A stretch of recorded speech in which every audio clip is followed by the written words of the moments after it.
Peter Gandao, muy buenos días. Buenos días, Federico. ¿Qué es eso de que no hay cantada de Casillas? No hay cantada de Casillas. Pues eso en fútbol de radio vas a necesitar mucho tiempo para explicarlo. Hay un fuera de juego posicional en el que el que está en fuera de juego mete la cabeza, debería haber sido anulada la jugada. No, el que está fuera de juego no.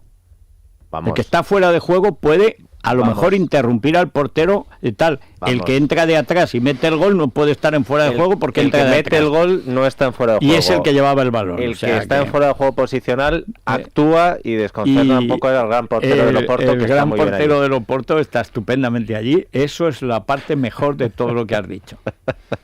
Impresionante. Bueno, pero esto es la quisicosa que tenemos que mantener. Bueno, Víctor de la Serna. Yo que tengo aquí la gran autoridad de que nunca he sido ni casillista ni anticasillista, puedo decir que lo de Cantada me parece, se llama Traviata. Sí, sí. Hombre, la Traviata moría. Este es un vividor. O sea que, en fin, vamos a ver. Bueno, Manuel Llamas, bienvenido. ¿Qué tal? Buenos días. Tenemos en Barcelona a Pablo Planas, porque la encuesta de La Razón, y lo debatiremos, pues abre una serie de cosas que se estaban viendo en la campaña, pero que claro no se habían concretado. Imagino que este fin de semana habrá multitud de encuestas ya muy trabajadas. Cataluña, como es un territorio pequeño, es un país petit, allá arriba, como decía Guardiola, pero la lista de Guardiola, en la encuesta de La Razón, pues cosecha un notable fracaso, un fracaso estrepitoso, después de que reúna a Convergencia, a la Esquerra, a los comunistas del capitán Romeva, a la Muriel Casals, a Lluís Llach, a Carmele Marchante, a Guardiola y tal, todos juntos, con el conde de Godó, con toda la patulea, la TV3, Toma 3 y otros 3 y otros 3, TV3, con todas las cadenas, con todas las radios, con toda la prensa perseverada, y resulta que ni con las CUP llegan a la mayoría absoluta. Eso es una cosa chocante. Y mira por dónde, esto hay que verlo para creerlo, pero los democristianos aparecen con 5 escaños. Pablo, muy buenos días. Pablo Planas. Buenos días, perdón. ¿Has visto la encuesta de nuestro amigo Maruenda con el que debatíamos ayer sobre vuestro libro? Sí. Y la verdad es que lo de Unió se veía venir porque, en fin, parece que cada vez hay un sector, una corriente del electorado de Convergencia que percibe que más ha perdido las riendas del proceso y que eso lo lideran gentes con las que no habían acostumbrado a tener tratos hasta ahora, como los comunistas o la gente de Esquerra Republicana. Entonces y las CUP y depender de las CUP para proclamar cosas, o sea que... Y ahí se ve, sí que es muy factible, según los que entienden de estas cosas y los fontaneros de los partidos, que Unió le haga un roto importante a Convergencia. Se empieza a prefigurar la idea de un tripartito de izquierdas en el que el gran sacrificado sería más que por fin se podría ir a los Estados Unidos a los laboratorios Grifols y a vivir con su hijo, porque salvo que lo persiga el fisco, porque como cambia el gobierno de España, empieza a funcionar la agencia tributaria, pediremos la extradición. Pero hombre, claro, de la encuesta pues se prefigura eso, un tripartito de Esquerra, de Franco Rabell, que por fin se ha visto que es Franco Rabell, porque ya se han impreso las papeletas y no le ha quedado más remedio que con su DNI auténtico. Es maravilloso. Oye, Iglesias, Monedero, Franco, o sea, es una... En el pecado llevan la penitencia, sí. Y después a esa suma se añadiría la CUP. Eso por un lado. Pero no es de izquierdas, es de extremas izquierdas, porque te sale un gobierno que no tiene parangón en ningún gobierno de izquierdas europeo, ¿eh? No, pues sí, pero ni Syriza, o sea, es... El referente más directo sería Venezuela. Sí, pero una cosa dictatorial ya, soviética. Y después lo que decías anteriormente, la consolidación, porque eso está perfilado en todas las encuestas de Ciudadanos como gran alternativa española, ¿no? Es decir, todas las encuestas, desde la primera de La Vanguardia que abrió esta tanda hasta la del CIS y la que publicó El Mundo hace unos días y la de La Razón, sitúan a Ciudadanos en una horquilla entre los 20 y los 24. Hoy es 23, pero ha llegado a estar según el CIS 20, según la primera de todas de la vanguardia 23, con lo cual siempre les dan menos de lo que sacan, como pasaba en tiempos de UPyD, que siempre sacaban más escaños. Sí, o sea que, eso va a ser interesante. Es que yo decía antes que prácticamente, como en la encuesta subterránea de Godó, que es la que le llevó a crear esto de Juntos por el Sí y a juntarlos a todos, que veía que es que Ciudadanos estaba prácticamente empatado con Convergencia y con Esquerra. Exacto, sí. Además ese fue, Federico, el detonante de que Esquerra, según explicó, según reveló Junqueras, asumiera la imposición de una candidatura conjunta con Convergencia, con Artur Mas, a lo que se había resistido como gato panza arriba, porque llegó a plantear concurrir por separado, pero con un programa común, pero finalmente la ANC, con el nuevo jefe de la ANC, Jordi Sánchez, colocado ahí por Mas y por Convergencia, se sumó a esa presión, se sumó también la Vanguardia, que amparó todo ese operativo, y el argumento que acabó de convencer a Junqueras era ese, es decir, poder que la posibilidad real de quedar por detrás de Ciudadanos. Es que claro, eso es algo inimaginable, pero esto es lo último, Pablo, porque ya te hemos despertado y tal, no quiero abusar de ti después de haberte tenido ayer con ese gran libro entre bambalinas, que hay que leer. No, pero además de verdad, sabes que además lo digo sinceramente. Sí. Ayer García Albiol hizo unas declaraciones sorprendentes que no encajan en nada en la tradición del PP, pero que solamente, en mi opinión, pueden explicarse por el enfado, por no decir el monumental cabreo que tiene que tener no solo García Albiol, sino que nos consta, como ha contado Pablo Montesinos en La Libertad Digital, casi todo el PP de Cataluña y la mitad del PP nacional, que no pueden creerse que Margallo vaya a jorobarle el miércoles que viene, justo en la recta final en casa de Godó, con Junqueras, que vaya Margallo a hacer el Canelo, que es lo único que ha hecho en la vida García Margallo. Esto de que dice Albiol, de que es el momento de salir la gente a la calle, quiere decir que el PP, me habéis puesto a mí, pero para quitarme vais a tener que limpiar las aceras de la gente del PP. ¿Lo entiendo yo bien o es una forma de hablar? Me pareció que, por cómo lo decía, que no era un calentón, me pareció que obedecía más bien a una estrategia suya, pero no sé, ¿a ti qué te parece?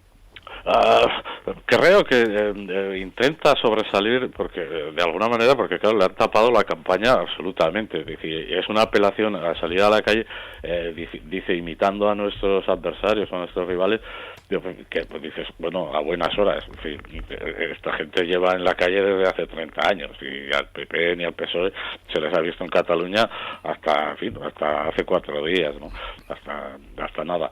Entonces me da la impresión que una muestra de nerviosismo, una muestra de tratar de sacar la cabeza y de que se vea su discurso y una demostración de lo improvisada que está haciendo la campaña en el caso del PP, porque comienza entronizando a Albiol en el Congreso de los Diputados con el tema de la reforma de la ley del Tribunal Constitucional y acaba pues eso, absolutamente ninguneado por Margallo, fuera de la agenda internacional, fuera de la agenda electoral y con un Rajoy y con un Margallo que intentan asumir un primer plano después de 3 años de absoluta pasividad en relación a Cataluña. Bueno, y después de que Margallo diga que él quiere negociar, lo mismo que dice Sánchez, que es negociar la soberanía nacional española y además darles el pacto fiscal, es decir, el cupo vasco, regalárselo, que es una cosa asombrosa, aunque del fatuo Margallo cabe esperar cualquier cosa. O sea que tú lo ves más como una estrategia de sobrevivir al menos 12 días, ¿no? Yo creo, y es que además en el caso de Margallo, si me permites añadir una cosa, después un condicionante fatal, y es que él le fue con el cuento a Rajoy de que podía solucionar la crisis en su día, hace 3 años, de Cataluña, porque era muy amigo, había coincidido en Europa con Oriol Junqueras y eran muy amigos, en tiempos de eurodiputado, y que entonces conocía perfectamente los tics, el discurso, la retórica, y sabía cómo desactivar todo eso. En fin, pues estamos como estamos, ¿no? Pues sí, hay quien dice que ahí hay sitios donde el más tonto hace relojes. Aquí, en general, eso se da mucho en Bruselas. El más tonto se cree listísimo. O sea, la idea de que a un separatista lo vas a cambiar porque lo conoces, hace falta ser merluzo, ¿eh? Pero bueno, sí son los amigos de Mariano. No encuentras un inteligente, pero vamos, en fin. Bueno, Pablo, pues nada, muchas gracias. Vamos a seguir con esto. Hay más cosas y vamos a ver cómo evoluciona la campaña electoral, porque lo cierto es que, bueno, este fin de semana imagino que va a haber desde el viernes hasta el lunes encuestas hasta de Vilanova y la Geltrú, que es donde era alcalde franquista el papá de Piqué. ¿Sí, no? No, ya hemos cortado. Bien. Bueno, vamos a otro asunto que sucedió. Está Rosana, como es tan seria y tan aplicada, ya con mapas del Parlamento. A mí me sale ingobernable. Él dice un gobierno que es de extrema izquierda, porque para juntar todo...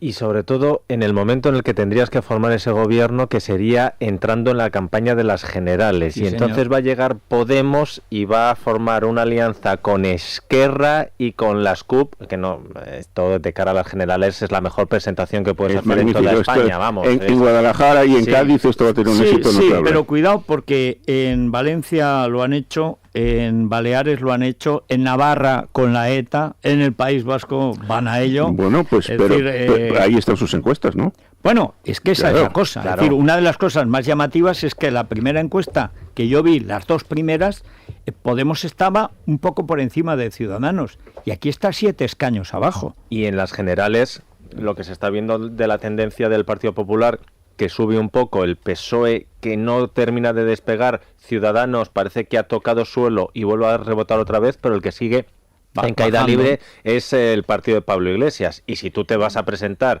en esa caída libre para remontar con Junqueras y con el de las CUP, no sé yo, ¿eh? La tragedia para el Partido Popular, bueno, para Mariano, porque yo creo que la tragedia del Partido Popular se llama Mariano, y la tragedia para Mariano en las generales es que el voto útil en Cataluña sea Ciudadanos. Porque es percibir que votar a Albert Rivera, que no es candidato en Cataluña, si aún así saca ese resultado, que es que dobla prácticamente, es 23-12 lo que le da aquí, dobla los resultados, es que el voto útil en Cataluña, que es una parte importante del cuerpo electoral, y donde siempre ha tenido el gran agujero el PP, salvo en una época de Aznar, que en la época de Alejo consiguió 1 millón de votos, y estando Aznar cuando la mayoría absoluta anduvo por ahí, pero luego ha ido arrastrándose. Y que de pronto llegue Ciudadanos y te doblen escaños, es decir, que cualquiera no nacionalista sepa que votar Ciudadanos tiene una prima, porque la ley electoral de Cataluña es draconiana. Es decir, un voto en un pueblo de Lérida vale 2 veces y media o 3 un voto en Barcelona. Entonces, claro, pero votos en Barcelona que vayan a Ciudadanos es que te multiplica.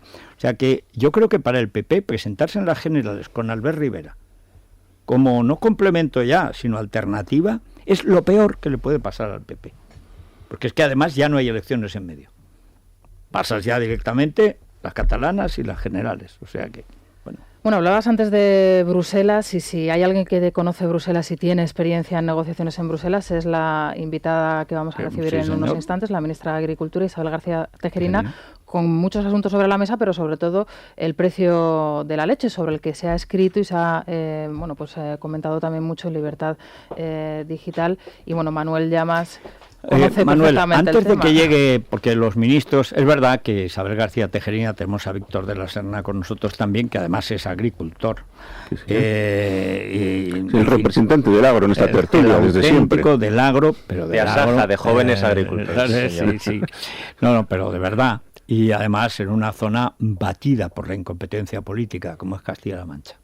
Así que eso es un problema. Pues ser agricultor en que según qué sitios, pues bueno, depende de lo que Dios nos dé, el clima, llueve, no llueve, pero cuando te llueven consejeros incompetentes, eso es lo peor, la peor pedriza que puede caer. Lo peor es cuando son competentes y malintencionados. Eso es también.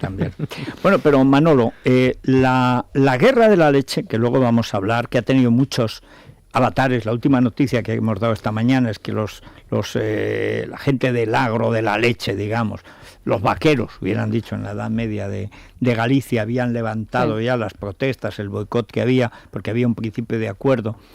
Pero a mí me mandó ayer Rosana un fajo, un hato de folios y de datos sobre el precio de la leche. Es una cosa de una enorme complejidad que se dispara cuando fallan las exportaciones a Ucrania y a Rusia. Entonces, ¿cuál es realmente la situación del sector de la leche y por qué se ha colapsado de golpe? Bueno, pues la clave del asunto es por qué cae el precio de la leche, porque es el origen del problema. Los ganaderos, no solo españoles, sino todos los europeos, se llevan meses quejando de que el precio de la leche ha caído de forma muy sustancial y en el caso de los españoles hasta tal punto que en algunos casos supera el coste de producción.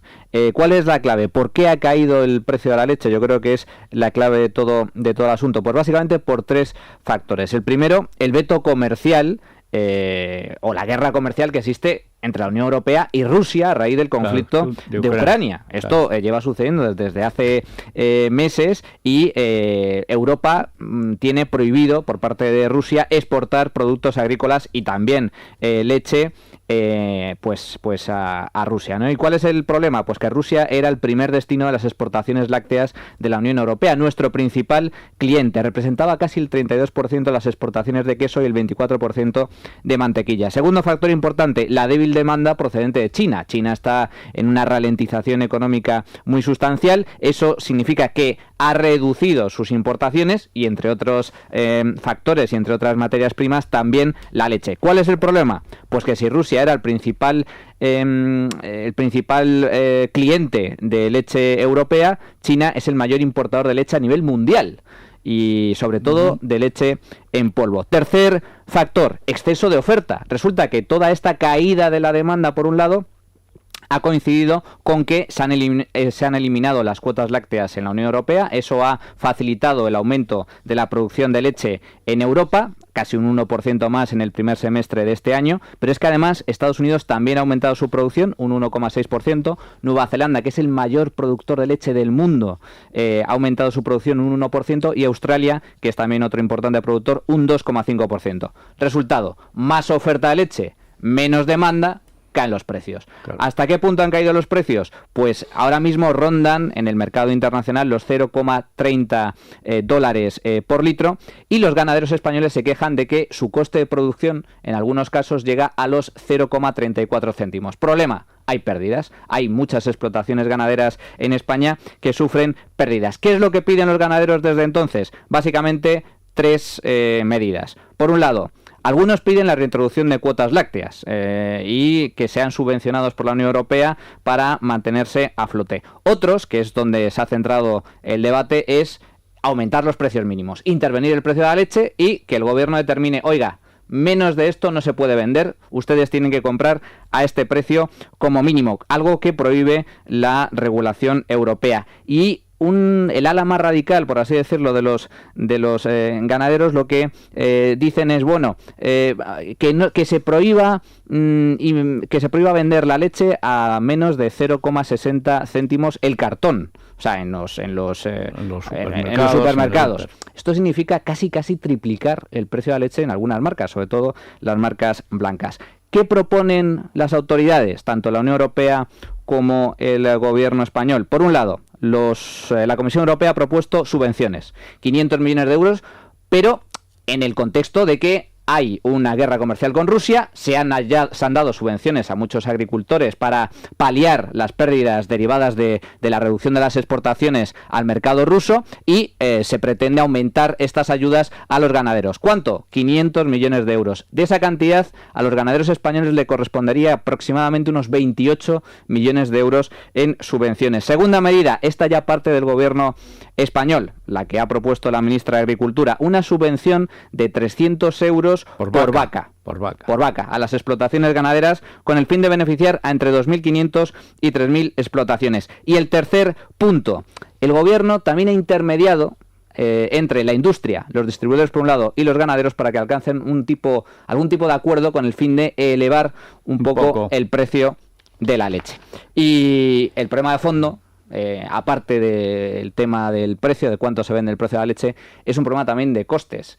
Y es que hay muchas explotaciones ganaderas en España, casi el 60% que son explotaciones unifamiliares, es decir, no son grandes empresas, sino pequeño ganadero que tiene una serie de vacas y vende su leche. ¿Cuál es el problema? Que sus costes de producción son mucho más altos que... Por eso luego hablaremos con la ministra, porque insiste una y otra vez en crear cooperativas, etcétera. Exacto. Pero es muy difícil crear cooperativas en un sector que ha sido unifamiliar, por no decir unipersonal a veces, durante siglos.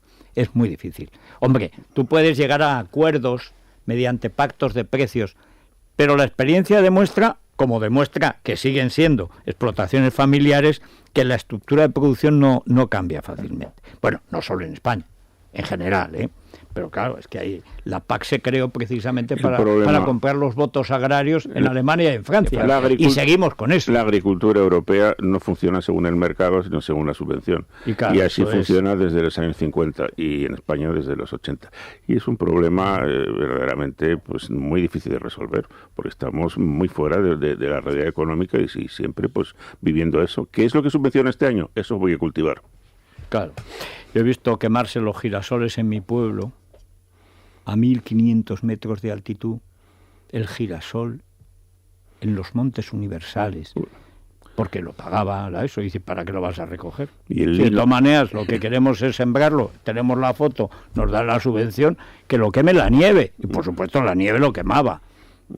Campos arguellados, lamentables, girasoles negros, una cosa, como lunar, solo faltaban los Catawalking Dead, una cosa tremenda. Federico, hoy con la CEL, ¿a quién se lo recomendamos? A la ministra. A la ministra, que como dirían en Venezuela, luz esplendorosa. Una de Colacel para la ministra, 1 o 2 sobrecitos al día, 5 gramos de colágeno hidrolizado, también tiene ácido hialurónico, la va a regenerar por dentro, se va a notar por fuera, y eso nos viene estupendamente. Lo puede encontrar en su farmacia de confianza o en parafarmaciamundonatural.es. Bueno, Elia, ¿y en el Corte Inglés? Pues en el Corte Inglés tenemos cosmética, marcas como Lancôme, Bioterm, Clarins, Clinique o Sisley tienen un 20% de descuento, además servicios especiales en cabinas de belleza, y te van a decir cuáles son las técnicas y los productos más avanzados, pues para que mejores en el día a día, gente que sabe y te va a asesorar. En la planta de perfumería de cualquier centro del Corte Inglés estrenamos no solo moda, sino también tendencias de belleza. Por ejemplo, las fragancias, que también aquí hay modas y en otoño como que apetece cambiar. Pues mira, Calvin Klein Eternity,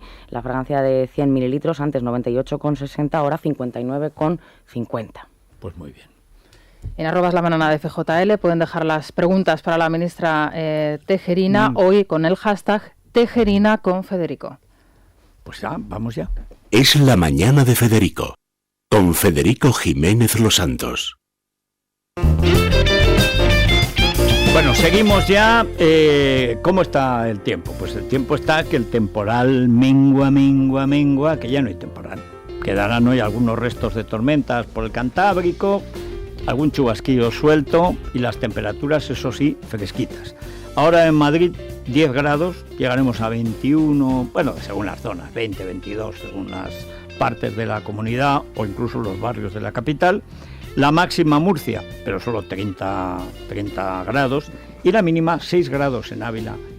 Que eso, Víctor, 6 grados en Ávila de los Caballeros, a la sombra de las murallas, al anochecer, es un frío. Esta mañana yo experimento los 9 grados en Madrid y me parecían 6 grados en Ávila. ¿Verdad? Sí, señor. Bueno, pues así está el tiempo. ¿Estás planeando una escapada para este fin de semana? Consulta la previsión del tiempo a 5 días y la mejor ruta en guiarepsol.com. Repsol te ha ofrecido el tiempo. Hola, soy Emilio. Soy taxista desde hace más de 20 años y sé lo importante que es el cuidado y mantenimiento del motor del coche. Por eso, yo no me la juego y utilizo un carburante de calidad como el nuevo carburante Repsol con Neotec, que alarga la vida del coche y reduce el riesgo de averías. Cuando el coche es tu modo de vida, arriesgarse a tener una avería no merece la pena. Nuevos carburantes Repsol con Neotec. Solo en las estaciones de servicio Repsol, Camsa y Petronor. Si quieres conocer más sobre Neotec, entra en Repsol.com.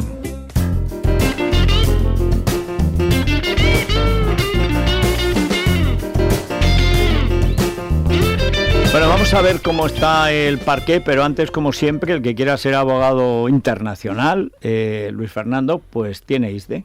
Tenéis porque está enhorabuena, ya que el Instituto Superior de Derecho de Economía, líder en formación jurídica de posgrado, tiene doble titulación, grado en Derecho, máster en Abogacía Internacional, un programa con prácticas en los mejores despachos desde el primer año de carrera, además estancias académicas en Nueva York y en Cambridge, y ahora está abierto el proceso de admisión extraordinario de septiembre. Las inscripciones y el programa de becas lo encontramos en el 91 126 51 80, 91 126 51 80 o en admisiones@isdegrado.com. Bueno, ¿y el parque? En este momento abre en verde, el 35 se está anotando un 0,28%, cotiza ligeramente por encima de los 10.000 puntos en el mercado de renta fija, la prima de riesgo española ligeramente por encima de lo que contábamos ayer hasta ahora, está en 145 puntos básicos de diferencial con el bono alemán, el bono español a 10 años en el 2,1%, y bueno, hoy vamos a estar pendientes simplemente de la Reserva Federal, que va a decidir sobre los tipos de interés. Sí. ¿Cuál es tu porra? Mira, los analistas, el 30% cree que va a subir tipos. Yo creo que va a seguir como están. ¿Y un 0,25? ¿Arriba? ¿Un 0,25 subir arriba? Un 0,25. Mira, eso sería una solución que ni pito ni Valdemoro. Típica. Se corta la cabeza a todo el mundo. Se corta la cabeza al niño y que, oye... Tengo la sensación de que los va a dejar seguir como están. Mañana lo veremos. Bueno, como esta sección la hiciste conmigo tantos años... Sí, esto con Greenspan no pasaba. Él hablaba y la gente decía, pues los ha subido, y dice, pues yo pensé que lo había bajado. Pero hombre, siempre lo cuento, que cuando le pidió la mano a su última esposa... No se enteró. Se lo tuvo que decir 3 veces. Y a la tercera dice, sorry, Alan. Dice, ¿me estás pidiendo que me case contigo? Bueno, en cierto modo, dice el otro, podía, ¿sí o no? Sí, sí, pues sí. Ya se aferró al resultado y ya atrancó la portería. Lo de la exuberancia racional lo empezó a sufrir la mujer, sí. Válgame, qué mamarracho. Ahora, este mamarracho con ínfulas, la biografía esa maestro que le hizo, fue Botwood, el que hizo. Sí. Qué mamarracho sale. Y es verdad que luego han venido otros peores. Todos pueden empeorar en la vida. Pero en fin, a ver. Ay, qué sustos me das, Laura Herrera. Si es que se cumplen ya 125 años del nacimiento de Agatha Christie. Hace casi 40 que murió y nadie ha conseguido robarle el título de reina del crimen o reina del misterio. Sí, eso es. Bueno, es que ella misma fue un misterio y además, por alguna razón, ya que es mala, o sea, a mí, mira que me gusta el género, pero Agatha Christie es bastante mala, al lado de lo que ha venido después e incluso antes. Pero por alguna razón toca alguna fibra popular que yo no entiendo, pero como yo no entiendo que se vote al PSOE, no entiendo que se lea novelas de Agatha Christie, pero a la gente le encantan. Hombre, comparar a Agatha Christie con Pedro Sánchez, Federico. He dicho el PSOE. O sea... Pues dentro de este título de reina del crimen, entre las novelas que más le gustan a la gente, pues están 10 negritos, Muerte en el Nilo o Asesinato en el Oriente Express, y El asesinato de Roger Ackroyd está considerado uno de los mejores textos de novela negra de todos los tiempos. Empezó cuando era enfermera en la Primera Guerra Mundial y era una experta en veneno, con el que solía acabar con los personajes. Sí, en general, y eso le dio mucho crédito. Pero eso ya pasaba con Sherlock Holmes. Todos eran venenófilos, o sea que... Dicen que el veneno es el arma de las mujeres. Siempre, desde siempre. En España las envenenadoras de Valencia tienen la marca, pero en toda España. En el agro, el matarratas y el pesticida en el campo para el crimen urbano, rural, etcétera. Y además, la ventaja del veneno es que incluye la venganza. Porque el veneno no es fulminante. El veneno bueno, el que no se detecta, es matar durante meses. Claro, esa delectación en la pequeña dosis calculada para que le duela el estómago al hijo de Satanás, pero que tarde en morirse, eso hay que tener una delicadeza. Huele a almendra amarga, así huele, cianuro, sí, señor. Cianuro, solo el cianuro con es más leche. rápido, Sí. Bueno, muchas gracias. Te ha puesto Hay montones de preguntas. Bueno, tú ya la conoces, pero María Santos, para los que siguen La Mañana, es una novedad. María, bienvenida. Muy buenos días. Que ha empezado esta temporada en el radio en Clave Rural, que es el programa que todos los sábados a las 7 pueden de 7 escuchar. A 8 de la mañana, de 7 a 8 de la mañana, para hablar de las noticias del campo, que además hay que explicarlas, porque la ministra siempre ha estado, aparte que su formación está en ese gremio, que es de una complicación tremenda. O sea, difícil es cultivar una cosa, pero cultivar una subvención, esto no es transgénico, esto es una de las cosas más difíciles del mundo. Y explicar el sistema de precios, que está desde la PAC, realmente desde la fundación de la Unión Europea, al principio el 50% y más del gasto público era, como se decía en confianza, para comprar los votos de los agricultores alemanes y franceses, cuando la Unión era una cosa pequeñita, de 5 países, luego 8, etcétera. Pero ahora es muy complejo. Bueno, entonces vamos a ir, ministra, si te parece, por primero una ronda de preguntas, luego preguntas de los oyentes, que sobre todo son del sector. Bueno, y María, que te haga la pregunta más difícil, porque es la que más sabe. Yo te hago la más elemental, y al mismo tiempo antes nos ha hecho una introducción Manuel Llamas con el informe que publicamos en Libertad Digital sobre los problemas del precio de la leche, etcétera. Nos encontramos ante la sensación de que hay un sector que se ha quedado colgado de la brocha por la ruptura del mercado, o por lo menos que se haya cerrado el mercado ruso, que haya menguado el mercado chino, y al mismo tiempo, contaba antes Manuel Llamas, que es que encima Nueva Zelanda, Australia y Estados Unidos han empezado a producir más. Mucha más oferta. Ya Europa producía mucho porque tenía unos mercados abiertos muy fuertes, y claro, de golpe, con la guerra en Ucrania, eso se corta. Y se corta, yo no sabía que era tanto, sobre el 30% de la exportación europea era Rusia, etcétera, ¿no? Bueno, primero de todo, muy buenos días y muy contenta de estar aquí. Y efectivamente, bueno, lo primero que hay que decir es que nosotros tenemos una enorme suerte en España, y es tener la riqueza que tenemos productiva. Lo producimos todo, los productos continentales, los productos mediterráneos, y eso, pues los productos tropicales y subtropicales, pues nos hace tener mucha riqueza, y también pues saber que siempre va a haber un sector u otro que atraviese por alguna dificultad de mercado. La leche, ¿qué es lo que ha pasado? Efectivamente hay un desequilibrio de la oferta y demanda. Si hay más oferta que demanda, pues en la leche, como en todos los sectores, el precio baja. Y el desequilibrio viene porque China está importando menos, porque Rusia, es verdad, sigue cerrado el mercado. No era importante para España, pero como el mercado comunitario es único, pues todos los países limítrofes, los países bálticos, Finlandia, tenían un mercado muy importante en Rusia. Esa leche que no está en Rusia está en la Unión Europea. Se han terminado las cuotas. Antes en España, solamente en la Unión Europea, se producía la cantidad que cada ganadero tenía asignado, y eso acaba el 1 de abril. Y bueno, pues han aumentado las producciones. También en España producimos en estos momentos más leche de la que se ha producido nunca. En definitiva, más oferta que demanda, peores precios. En España, ¿qué es lo que sucede? Pues también depende mucho cómo está afectando esta situación a cómo de organizado está el sector. El gobierno, desde el principio trabajamos con el sector lácteo, sabíamos que se iban a acabar las cuotas, ha habido una reforma, nosotros pedimos el mantenimiento, pero no se quería a nivel europeo. Vamos a preparar al sector. Les dimos la posibilidad de que se constituyeran en organizaciones de productores para que pudieran comercializar conjuntamente la leche, obligatoriedad de los contratos, fuerza a estas organizaciones de productores y una serie de medidas. En aquellas comunidades donde han hecho mejor uso de estas herramientas, y el ejemplo más claro probablemente sea Andalucía, que casi toda la leche la comercializa una organización de productores, los precios, el grado de organización del sector hace que se defienda mucho mejor en esta situación. Donde está más desestructurado, pues tiene menos capacidad de defenderse. También es casualidad que sea donde siempre ha habido más latifundio, cultivos más extensos, pero en el norte, antes comentaba Manuel Llamas, que es que hay muchas explotaciones que siguen siendo familiares, de la vaquita o las vaquiñas, es decir, pequeñas, el minifundio gallego sobre todo que eso coordinarlo es dificilísimo, porque la cultura no es de cooperación, no es de cooperativa, y eso no se improvisa en un año. Claro, nosotros llevamos desde el principio animando al sector, y yo creo y espero que de esta situación donde se han puesto muchísimas cosas a favor del sector lácteo encima de la mesa, también el sector se anime a dar el paso que le hace falta. Si no, todo lo que hemos trabajado pues tendrá mucho menos valor, porque la fuerza propia que tendrán de su propia organización, esa nosotros no se la podemos dar. Le hemos dado las herramientas y financiación para que se puedan organizar.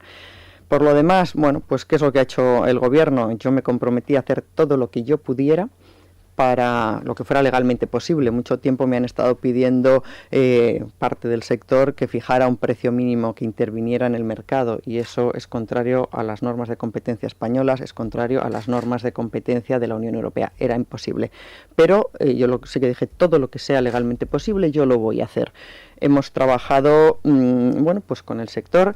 Yo creo que hay una batería de medidas importantísima. Me atrevería a decir que la más importante de la Unión Europea. Vamos a inyectar muchísima liquidez a las explotaciones, especialmente aquellas que tienen mayores dificultades. Y cuando digo vamos a inyectar muchísima liquidez, es que el Ministerio va a poner una ayuda de hasta 10.000 euros a las explotaciones que están vendiendo por debajo de los costes de producción. Serán unos 20 millones de euros. Yo volví de Luxemburgo con 25 millones y medio de euros en la negociación. Esto es el doble de lo que a España se le asignó en el año 2009, que la crisis era... Muchos me convencí. Yo no voy a decir con qué. Convencí. El resultado es importante en este caso. En este caso la V queda mejor que la B. Si la V de convencer mejor que la B de soborno, el caso es que el resultado fue bueno. Pero hay a mí me gusta lo de la subvención por vaca. Pero claro, allá hay un problema. Si se ha aumentado y además se ha aumentado de golpe y se tienen más vacas y de pronto se cierra el mercado, bueno, esto tiene que ser temporal, porque tampoco es lógico que todos los españoles estemos pagando una sobreproducción en un sector que ha subido pensando que había, digamos, no un mercado cautivo, sino un mercado muy amplio, que de pronto pues no existe, y estas cosas suceden. Efectivamente, y esta es una ayuda que, digamos, cubren, estos céntimos que le faltan al ganadero. Por eso solamente, para empezar, va dirigida a los ganaderos que están vendiendo por debajo, porque hay diferencias de más de un 25% del precio medio por comunidad autónoma. Si lo vemos por ganadero, probablemente pues a veces casi diferencias, no digo del 100%, pero pues de Andalucía, que están recibiendo 37 céntimos algunos, y en Galicia, quien menos, pues a lo mejor 20 céntimos. A esas explotaciones en mayores dificultades es a las que vamos a ayudar para que puedan pasar este bache de precios bajos sin tener que cerrar la explotación. Pero efectivamente esta es una medida más. Estamos trabajando, como yo digo, que el sector se organice, si no esto habrá sido un parche. Hemos trabajado, yo quiero agradecer a toda la industria y la distribución que se va a sumar. La semana que viene firmaremos a un acuerdo muy importante para quitar también algunas prácticas comerciales que hundían mucho los precios, y verdaderamente había mucha presión de los precios de la leche hacia la baja, y esto no sucede en otros sectores. Siempre, pues la distribución, lo vemos todos, cómo nos atrapan es a través muchas veces de la leche, lo que llaman productos reclamo. La distribución se ha comprometido a no hundir de esta manera los precios, la industria a repartir pues estas mejores condiciones con el ganadero, y el acuerdo que firmemos será también muy importante para el sector. María Santos tenía una pregunta. Sí, es sacar una lanza también un poco por el sector. Hablamos de sobreproducción, pero realmente la producción española de leche no cubre la demanda interna de consumo.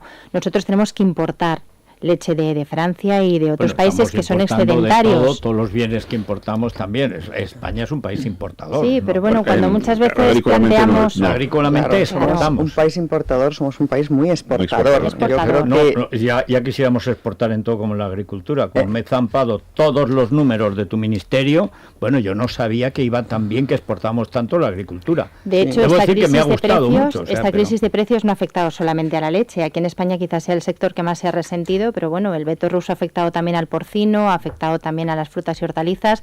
El sector porcino, que tiene mucha vocación exportadora, ha capeado muchísimo mejor que el resto de países europeos. En el sector de la leche, lamentablemente, no tenemos esa salida porque dependemos mucho de los precios de la leche que entra. Y yo creo que ahí la industria también le cuesta, quizá por la competencia de precios. Esta es un poco la historia de nuestra entrada en la Unión Europea. Cuando nosotros entramos en la Unión Europea existía este sistema de cuotas, y a España en el año 86 se le asigna menos posibilidad de producción, o se le asigna, eso fue parte de la negociación, quien la hizo en el momento, y a España nos dan 6 millones de toneladas, y es verdad que consumimos más. Y como consumimos más, pues tenemos que importar, sobre todo en quesos. Muchas veces la leche que importamos... Siempre se dijo que Francia había negociado, que siempre fue el gran valladar, y al final tuvimos que negociar hasta la víbora cornuda, que es lo último que firmaron Marín y Morán. Me acuerdo perfectamente, la víbora cornuda. Yo creía que eso era una especie política o futbolística, pero la víbora cornuda. Pero siempre se dijo que a cambio de entrar Francia nos iba a vender queso. Sí, nos lo vende. También es verdad que nosotros, pues nuestro sector de frutas y hortalizas se ha desarrollado enormemente y en Francia se ha retraído, que tenemos un sector de aceite de oliva que es el 40% de la producción mundial, que nuestro sector porcino en Francia hoy tiene un sector porcino atravesando una crisis gravísima, y nuestro sector porcino, que está muy bien organizado, que es un sector verdaderamente ejemplar y se habla poco de él, exporta 3.000 millones de euros. Somos el cuarto productor mundial, solamente detrás de China, Estados Unidos y Alemania. O sea, cuando un sector está bien organizado, España, nuestra agricultura es capaz de ser tremendamente competitiva. A España no le interesan los mercados cerrados porque tenemos un grandísimo sector, y desde luego este gobierno ha trabajado para que crezca a través de la internacionalización. Yo estoy convencida que podemos seguir conquistando mercados bien posicionados, y eso al final son oportunidades de crecimiento en todo el medio rural, y esa ha sido línea estratégica de este gobierno.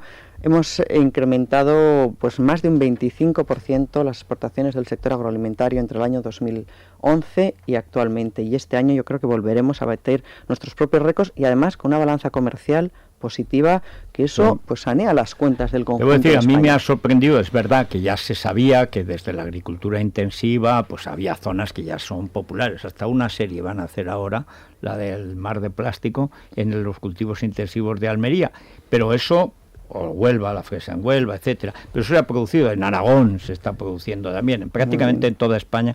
Empezaron con microclimas y al final pues es sobre todo una microindustria que cada cual se lo trabaja. Pero nosotros hemos tenido aquí, desde unos inventores valencianos, sobre un sistema para el riego y la selección de plantas y tal de Valencia, que ha patrocinado Telefónica Guaira, que ahora ya se está vendiendo en todo el mundo, precisamente para invernaderos, etcétera. Hasta, o sea, es una idea cultural de que estamos en el mundo y que la idea de que vamos a vender al vecino, no existe el vecino, existe el mercado, y el mercado es mundial. Culturalmente para los jóvenes es que ya parten de esa realidad, pero ya para el agricultor de mediana edad, no digamos el agricultor de avanzada edad, y España es el país con más viejos del mundo, más viejas, o sea, las mujeres españolas, solo las japonesas viven más que las españolas, que nos entierran a todos. Bueno, y aún así vivimos muchísimos años. Y claro, en el sector de la agricultura, que es una sociedad más cerrada, que suele ser rural, donde las costumbres y atavismos se mantienen, cambiar la cultura pues es difícil. En los jóvenes no cuesta tanto porque ya han nacido en otro mundo, pero ahí hay dos generaciones que imagino que esos cambios son muy complicados, ¿no? Sí, pero yo, a ver, ponía el ejemplo del sector porcino, el sector del aceite de oliva, el sector agroalimentario español está dando pasos muy importantes, y es verdad que hay población envejecida en el medio rural, pero también es verdad que a mí, bueno, pues me gustaría que la gente se paseara y viera la agricultura española, y se sorprendería del grado de tecnificación, del grado de profesionalidad. Tenemos explotaciones que son punteras a nivel mundial. Nos falta quizá integración y organización. Yo cuando vamos a apoyar, porque vamos a apoyar de manera muy importante la incorporación de los jóvenes, lo que yo sí que me gustaría, y a veces lo he dicho, es que los jóvenes se incorporaran olvidándose de lo que siempre hace al agricultor, el viejo individualismo. Si queremos competir en el mundo, y podemos competir en el mundo y tenemos muchas posibilidades, siendo muy pequeñito esto se hace mucho más difícil, y entonces, pues como digo, cuando el sector está organizado en cooperativas, en organizaciones de productores, y yo de verdad este gobierno ha impulsado mucho todas las figuras que fomenten la organización del sector, pues el sector agroalimentario español tendrá enormes posibilidades, y yo creo que vivimos tanto los españoles en gran medida porque nos alimentamos muy bien, porque tenemos pues la suerte de vivir en un país que lo produce absolutamente todo. Yo un día hablaba con el ministro finlandés y decía, nosotros solo producimos energía. Nosotros producimos vitaminas, omega 3, ácidos, que lo producimos. Un oyente gallego decía, vamos a ver, Federico, ya está bien de la dieta mediterránea, la nuestra es atlántica, Que los gallegos hacen mucha gala de su dieta atlántica. Bueno, es que además, el problema de la dieta atlántica es terminar de paso a los canarios y dicen que los gallegos no deben apropiarse de la dieta atlántica, que la suya también es atlántica. O sea, que cuidado, que la cosa... Que la dieta mediterránea no tiene que ver con que tus costas den al mar.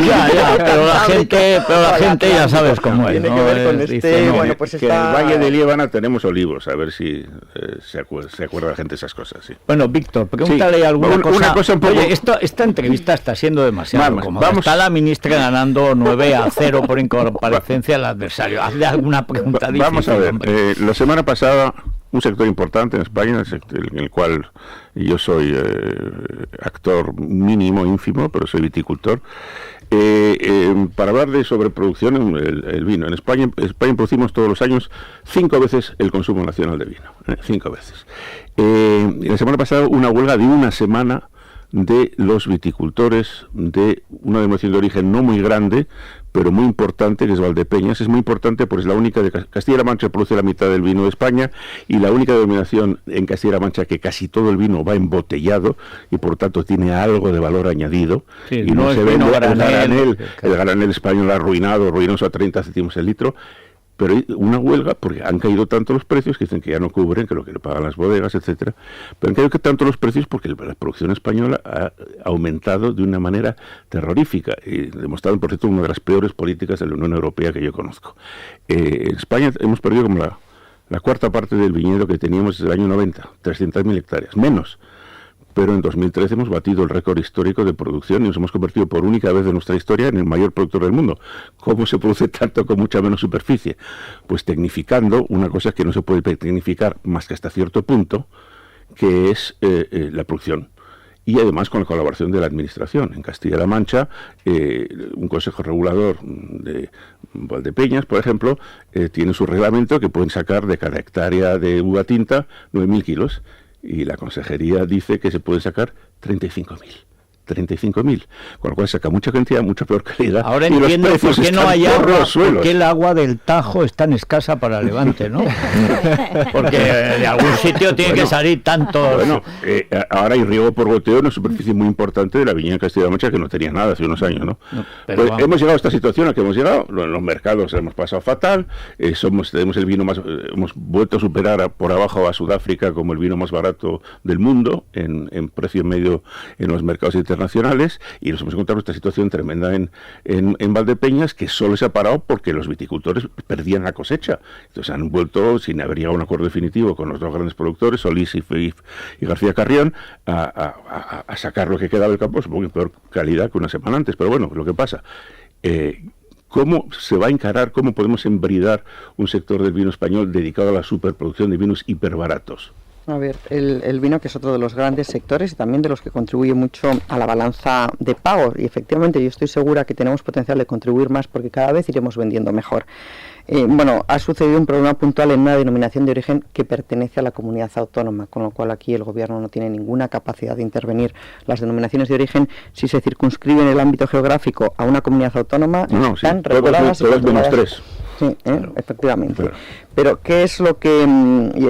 Este año el nivel de cosecha es un nivel de cosecha medio, con lo cual no debería de haber problemas con los precios. ¿Y yo qué esperanza tengo en el vino de futuro?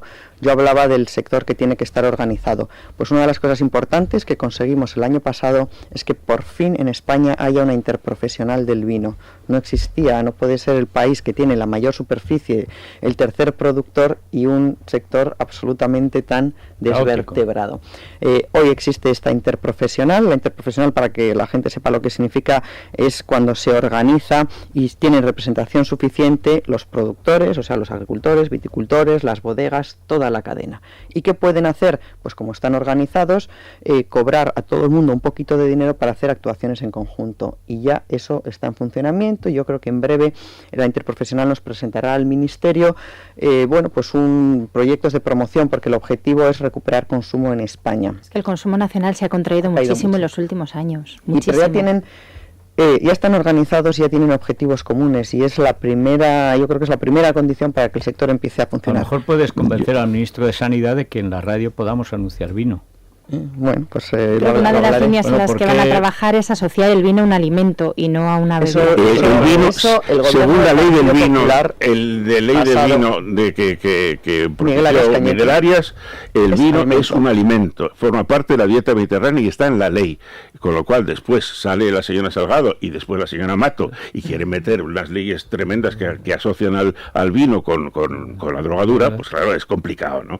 Por fortuna esas dos leyes han muerto una muerte súbita, caritativa. Bueno, pues productores de vino, esta empresa estará encantada de anunciar su producto, siempre que sea de calidad, o sea. Otra cosa que yo quería añadir que este gobierno ha hecho muy importante para el sector. Antes, que es la ley de mejorar el funcionamiento de la cadena alimentaria. En agricultura existía mucho la costumbre de entregar a resultas que decían, yo te doy el producto y tú ya decidirás cuánto y cuándo me pagas. Eso ha pasado a la historia.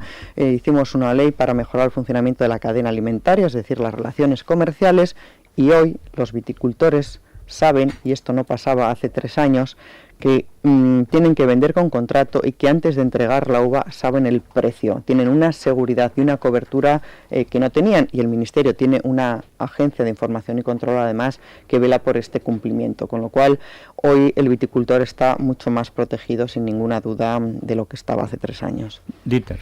Yo tengo que decir que como periodista no estoy acostumbrado a tener enfrente a una política que se domine tanto la parte técnica, porque no es lo normal, así que para ponerla en dificultades me la voy a llevar a mi terreno, nunca mejor dicho. El resumen de lo que usted nos ha expuesto hasta ahora es que juntos somos más fuertes y podemos hacer más cosas, no solo en cooperativas, sino tener una posición a la hora de negociar todas estas cosas en la Unión Europea. Me dicen que, al contrario que algún compañero suyo de gobierno, usted tiene una posición bastante más firme y más clara en lo que estamos viendo ahora del separatismo de Cataluña.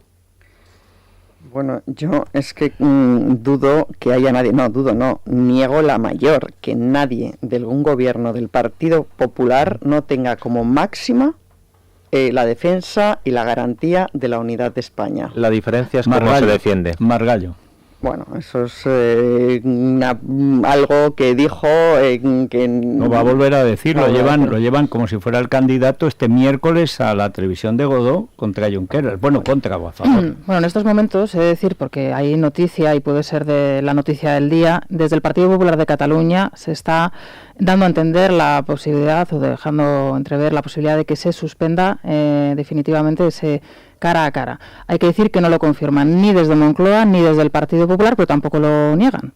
Bueno, yo como... ¿Qué le parecería a la ministra? No se la trastienda, creo que el ministro... ¿Cómo que no? Ahora por el aceite de oliva. No, lo que está claro es que el ministro de Exteriores, que tiene un enorme conocimiento de tantas cosas, mejor que nadie nos sabe explicar el limbo internacional en el que se quedaría Cataluña con esta pretendida independencia. Nadie como él para saber que ha sido el diputado limbo nacional en el que todos los gobiernos nos han mantenido y hemos llegado a esa situación. Por eso es terrible que vengan Obama, Merkel y Cameron a decir que España unida está muy bien y venga el ministro de Exteriores a hablar de Cataluña diciendo que está dispuesto a ceder la totalidad del IRPF y a negociar ni más ni menos que el reconocimiento de la realidad nacional catalana en la Constitución. Bueno, o sea, ¿para qué nos ayuda Obama si nos desayudamos nosotros? Eso yo creo que hay que... Y aparte creo que el propio ministro explicó muy bien qué es lo que habían sido sus declaraciones, que no pasaba más allá de Rajoy había dicho, sí, pero sigue. O sea, tampoco quiero que respondas lo que no puedes responder. No, pero lo que no sé. Pero los agricultores y a los ganaderos catalanes, ¿alguien les está explicando lo que usted sabe, la dificultad de enfrentarse luego a ciertos problemas si cayeran en la deriva de Artur Mas? Por supuesto que sí. Yo lo primero que quiero decir es que la palabra equidistancia no cabe en el gobierno, no cabe en el Partido Popular, que es el gobierno, mientras haya gobierno del Partido Popular, la unidad de España está absolutamente garantizada. Que una frase que tantas veces ha repetido el presidente del gobierno de la defensa de la legalidad es exactamente equivalente a la garantía de la unidad de España. El asegurar que con este gobierno no hay equidistancias, la ley se cumple siempre al 100%. Pero eso no es cierto, ministra. La ley no se cumple al 96 ni al 93%. En Cataluña no se cumple nunca desde hace muchos años. Todas las sentencias del Supremo, del Constitucional y del Tribunal Superior de Justicia de Cataluña se han incumplido. Y por esto este gobierno va a modificar la ley orgánica del Tribunal Constitucional precisamente para reforzar las posibilidades de cumplimiento de la ley. Hacía falta y nunca es tarde si la dicha es buena. Y el referéndum del año pasado ilegal que mandó a la Fiscalía, ha pasado un año y todavía estamos esperando que la peinen. Pero la Fiscalía está ahí detrás de ello. Sí, está detrás, no, uno de estos años, esto no es que nada ha pasado, pero la Fiscalía está actuando en esta cuestión. Y con respecto a lo de los agricultores de Cataluña, pues yo en numerosas ocasiones, como voy a inaugurar la Feria de San Miguel, me parece que es la semana que viene, pues tendré ocasión de recordar que los agricultores catalanes, 70.000, reciben unos 430 millones de euros de ayudas de la política agrícola común, ayudas que ha negociado el gobierno español para su bienestar y para que puedan mantener vivas sus explotaciones, cosa que desaparecería, al día siguiente. Pero no solamente los agricultores catalanes perderían eso, es que si el veto ruso el año pasado pues causó estos desequilibrios que afectaron a la renta de los agricultores, cuando significa un 2% más o menos de nuestras exportaciones, pues imagínense una provincia como Lérida, que tiene esta riqueza de producción de frutas y hortalizas, que va el 75% al mercado comunitario. Si un 2% te destroza o te altera enormemente las rentas, si pierdes el 75% de tu mercado, ¿qué haces? Yo creo que sería un drama para todos los agricultores y los ganaderos. El porcino del que yo hablaba, pues también Cataluña es una comunidad muy productora de porcino. En definitiva, el daño sería a través de las ayudas, que es un porcentaje importante de sus rentas, pero un daño aún mayor a través de la pérdida de los mercados de exportación. Estamos a tiempo de cambiar a Margallo, Federico. Hay cosas que no cambiarán. La Sierra de Gredos, mandamos a la ministra como queda. Sierra de Gredos, un momento. Hay que poner las cosas en su contexto. Una petición que nadie dude de la defensa de la unidad de España en España y fuera de España por parte del ministro. Una muestra de unidad pequeñita y desde la Sierra de Gredos, que para que nadie se entienda, uno está a 400 kilómetros de donde yo tengo mi viña, nada que ver, pero son amigos.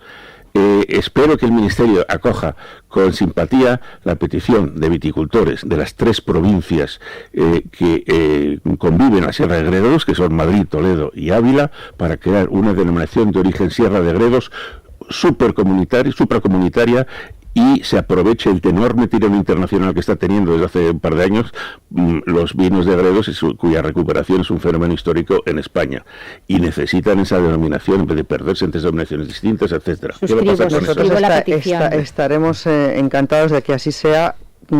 Las denominaciones de origen es una figura de calidad que reconoce la Unión Europea. Está muy bien porque eso da fuerza, es el reconocimiento a nivel comunitario.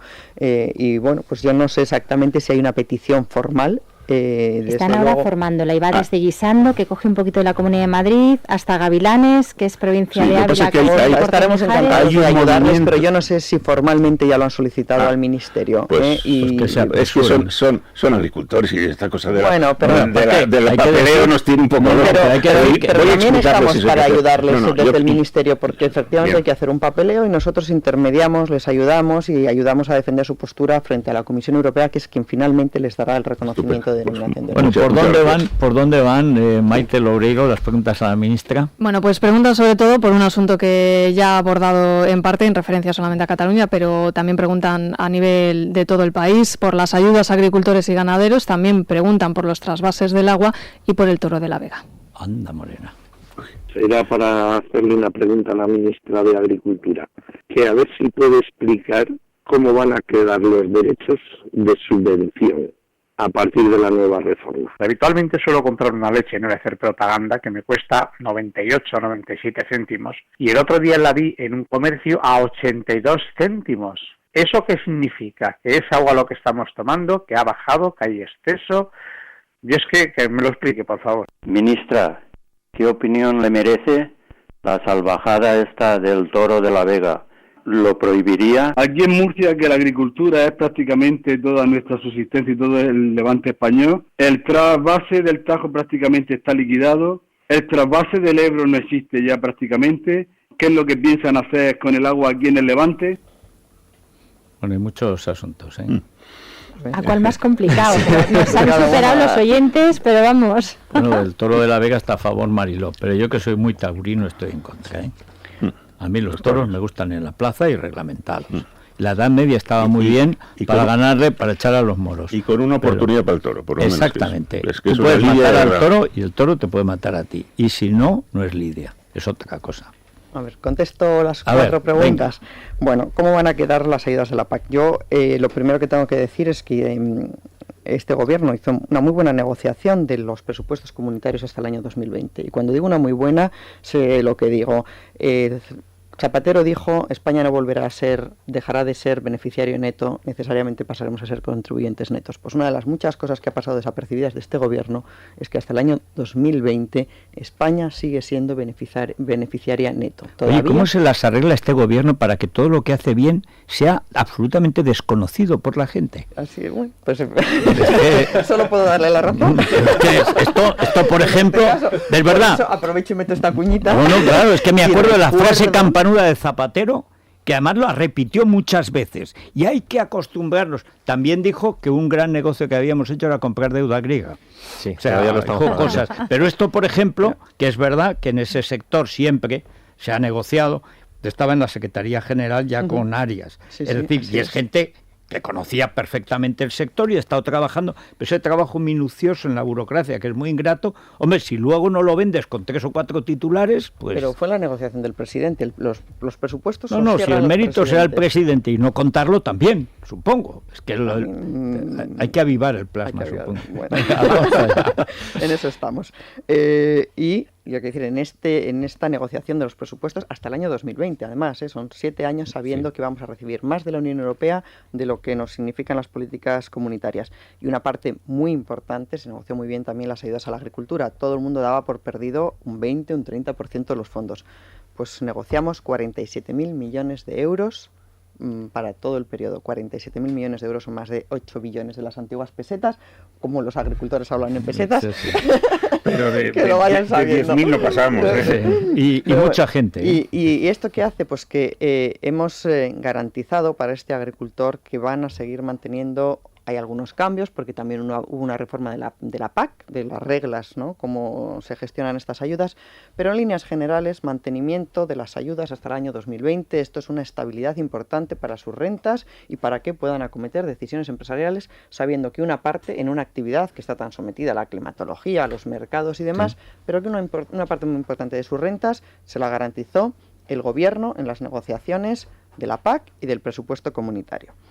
Y si no, pues ya necesitaría yo un día entero para contar todo lo que hay de política agrícola común. Toro de Vega. Bueno, pues yo creo que es verdad que es una tradición de hace muchos años, pero también es verdad que las tradiciones pueden evolucionar. Bueno, y perdona, Franco lo prohibió. Eso me contaban. Franco lo prohibió. Fueron otra vez con los gobiernos de UCD y sobre todo del PSOE, como lo volvieron a poner. Franco lo prohibió como acto de barbarie. Iba a los toros, o sea, quiero decir que es que hay toros y toros. O sea, que no todo toro automáticamente tiene el rito de toda la vida. Pues es que no, tampoco había voto femenino. Es más, no había voto. Se mantienen cuando empezó el Toro de la Vega no había voto. En su día era tradicional también, ¿no? Echar los esclavos a los leones y la tradición... Pues, y los democristianos se comían a los leones. es una tradición política que subsiste. Pero bueno, y alguna cosa más. Tenemos muchas preguntas Murcia, por internet. A mí me parece importante hablar del trasvase Tajo Segura y de la política del gobierno en materia de agua. Yo creo que cuando nosotros decíamos hay que defender la unidad de España también es defender sin ninguna duda la convivencia y es tratar de llevar oportunidades y solidaridad entre territorios. Pero se puede hacer siempre con el pacto, con el consenso, y eso hizo este gobierno, un acuerdo de 5 comunidades autónomas en los cuales demostramos que también hablando de agua es posible hacer políticas en las que todo el mundo gane. Pero y todo el mundo eran del gana. PP las comunidades, ese es el problema. Y ahora, que tenían visión de unidad de España, por eso. Pero eso ahora se ha roto. Eso ahora se ha roto. pero afortunadamente para Castilla-La Mancha y afortunadamente para Murcia, Valencia y Andalucía, que también se beneficia del trasvase, afortunadamente para ellos, este gobierno por ley reguló el trasvase Tajo Segura. ¿Y cuál es la importancia y por qué todo el mundo gana? Bueno, pues la cuenca cedente, el agua sale de la cabecera del Tajo, de Castilla-La Mancha, y va a estas otras 3 comunidades autónomas que tienen un déficit hídrico muy importante. Antes, esos trasvases no tenían ningún límite. Los socialistas en el año 95 llevaron a trasvasar cuando quedaban 130 hectómetros cúbicos en esos embalses. El gobierno del Partido Popular en el año 2001, y eso es muy importante que lo sepan todos los castellano-manchegos, reguló por primera vez un mínimo a partir del cual no se podía trasvasar, 240 hectómetros cúbicos. Se dio una primera garantía a Castilla-La Mancha. Pero había, bueno, pues todavía mucha arbitrariedad. Hemos vuelto a regular el trasvase de Tajo Segura y hemos vuelto a hacer que todo el mundo gane. Ahora hemos ido subiendo la garantía para Castilla-La Mancha, este año 304 hectómetros cúbicos, hasta 400. Es decir, garantía de abastecimiento a la cuenca cedente. Eres prioritaria en el agua.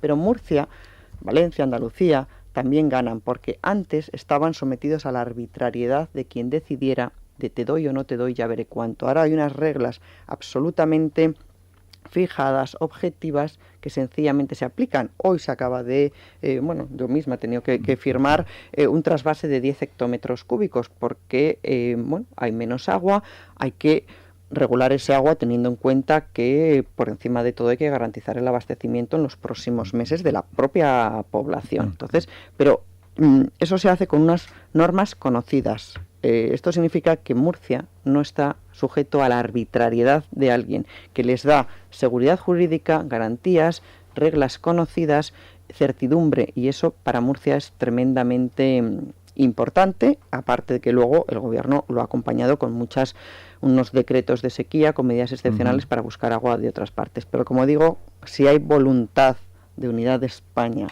también en el agua se pueden alcanzar pactos en los que todo el mundo gane. Bueno, yo creo que solo le podemos vender un seguro, ¿no? Pues, tiene una bonita sonrisa, pero siempre puede mejorar. Vais a ver cuando los montañeses cerremos el grifo en Fontibre, todos los aragoneses, los catalanes, eso, vais a ver. Os vais a enterar de lo que vale un peine. Mira, ha salido Revilla.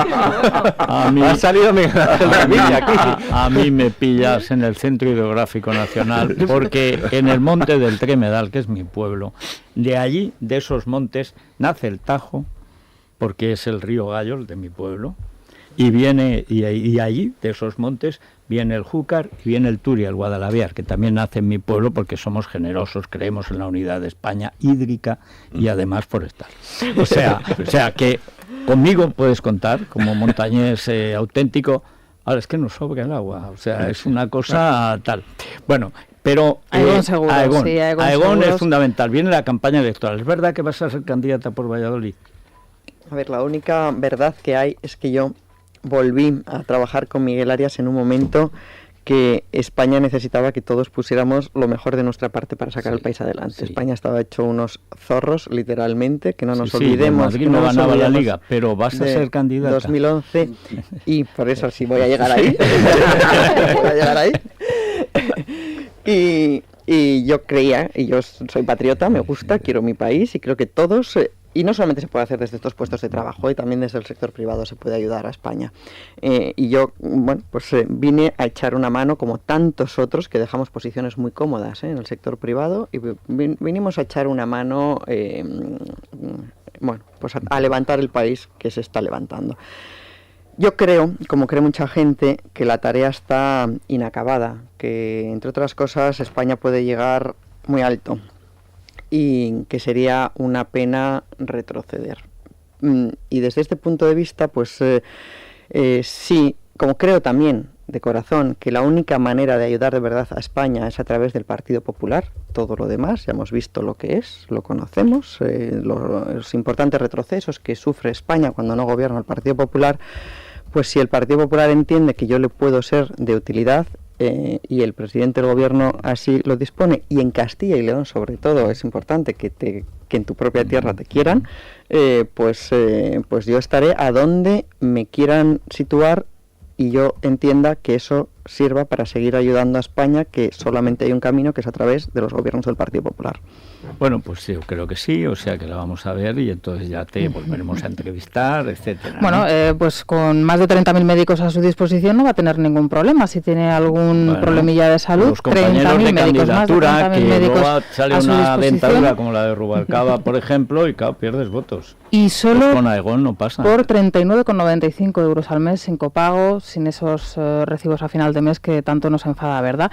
Saludos, salud a Aegon, llama gratis ya al 900-177-177, 900-177-177. Bueno, Elia, ¿y en el Corte Inglés qué tenemos para la ministra? Pues mira, precisamente vamos a hablar de las carnes, de las frutas, de las verduras, de los pescados, y es que en el supermercado del Corte Inglés revisamos continuamente los precios para que estén pues fresquísimos, como los propios productos. Siempre la mejor calidad, siempre la máxima variedad y además una web a disposición de todo el mundo, supermercado.elcorteinglés.es. Compruébalo tú mismo. Bueno, yo creo la ministra es muy formal, hoy ha venido más muy seria, ella se viste así muy bien, hoy ha venido muy... claro, Juno la de los brazos, etc. Es que hace frío en el estudio, Federico, como no nos abriguemos. He quitado el aire pensando en eso, no me ha servido de nada. No te ha obedecido el aire. Ha llegado, bueno, en fin, los mejores hombros desde el Caballero de Olmedo que se han visto en Castilla, en fin, ¿qué le vamos a hacer? Pero en la prensa del corazón, que la ministra, como es tan discreta, nunca sale. En la prensa del corazón hay dos cuerpos que fascinan, dos hombros, son los de la ministra y los de la reina Leticia. Ya sé que hay pros y contras y hay pros los de la ministra. Pros, efectivamente. Yo no sé cómo no has caído en la tentación de todo lo contrario, poner calor y así de esa forma la ministra cuando no, tiene una disciplina. Por cierto que la reina volvió a mostrarlos ayer con un traje de transparencias. Hablaremos en la crónica rosa de los looks que está utilizando Leticia, que yo creo que tiene un perfil bajo en el vestir para precisamente lo que hablábamos, no eclipsar demasiado es que el viaje al rey. Es del rey. Efectivamente. O sea... Además, ayer estuvieron en Georgetown, que es su universidad. Y pues vamos del cielo a los infiernos, porque surge un personaje nuevo en la crónica rosa, un nuevo Amador en todos los sentidos. Se llama Diego Amador y podría ser la última conquista de Chabelita. Dios mío. Que habría puesto los cuernos a Alejandro Alcalá, que pobrecillo se ha mudado a Sevilla a una academia a estudiar, ha dejado Santander, ha dejado su vida por ella. Dejar y aquel se encuentra fresquito con esto. Y se tiene que llamar Amador. Diego Amador, ahora os enseño la foto del gachí, y digo bien. Porque el gacho. Y Diego bien, sí. Y Diego bien. Válgame Dios, qué bien, cosas más tremendas. Bueno, pues son algunos de los temas que vamos a tratar. También la sentencia de contra Sálvame del Supremo, por las palabras que dijeron a Carmen Lomana, que hay que reconocer que en esta ocasión tienes razón, Carmen Lomana, porque auténticas barbaridades. Bueno, debo decir que imagino que lo tratarás hoy, Dieter, con Pérez Avellán, pero parece que han podido aparecer en Gran Canaria los restos de Jeremy Vargas, que es uno de esos niños raptados, desaparecidos, de esos casos que se dicen imposibles. No, imposibles son los que no se buscan. Si se buscan al final, si la policía española es buena. Ahora, hay que darle capacidad de actuación y paciencia. Ha sido un vecino, al parecer, el que ha encontrado un cráneo. Sí, un cráneo que podría de ser un niño de entre 5 y 12 años. Ser, al final, para la familia, mucho mejor, es un descanso saber por fin lo que ha pasado, dónde está, darle tierra si se confirma que tiene todas las trazas de confirmarse. Bueno, ministra, muchas gracias por estar aquí, ha sido un placer, y si baja o sube el precio de la leche o lo que quieras, y si no, pues cuando lleguen las generales, si seas candidata, vienes y nos cuentas qué vas a hacer con aquellas tierras. Muchísimas gracias.